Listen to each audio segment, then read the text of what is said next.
Now, when we talk about the Rothschilds, it's important to know that they're descendants of Nephilim, okay? They actually have extraterrestrial bloodlines, all right? And these beings, the Nephilim, were in rule. They were in rule, all right? If you look at the book of Enoch, they were very powerful and pretty much inserted patriarchal energy is what the Nephilim did, all right?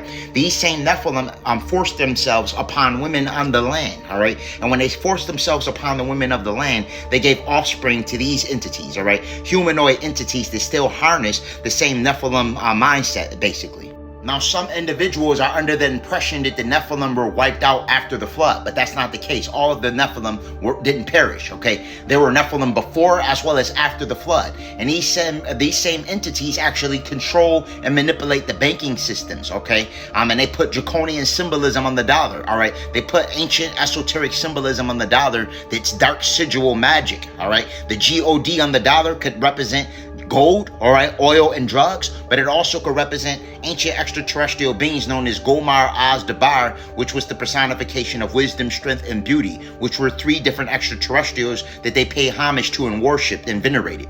This is why when you increase the contrast on a US dollar, it reveals the face of an extraterrestrial. Nothing is by coincidence. And also, if you pay attention to the U.S. seal, you would see an owl in a corner, which is the personification of Moloch. And most are unaware, in the non-canonical version of the book of Enoch, Moloch was actually listed as one of the watchers. And when we talk about this corrupt patriarchal system, it actually stems from these beings that pretty much detested the matriarchal system from the beginning, all right? Remember, these watchers, these beings, and their 200 fallen angelics, all right?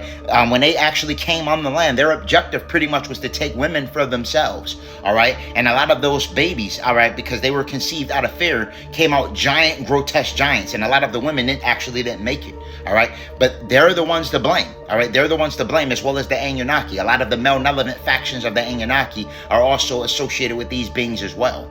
This is why eventually the financial system will fall. This whole time they've been actually ruling and running us on the financial system, pretty much making us stress and fear over money that doesn't actually exist. It's not backed by anything of intrinsic value. All right, and soon this patriarchal system will be collapsed. And when it collapses and the matriarchal system returns, our true currency will then be our Ashe.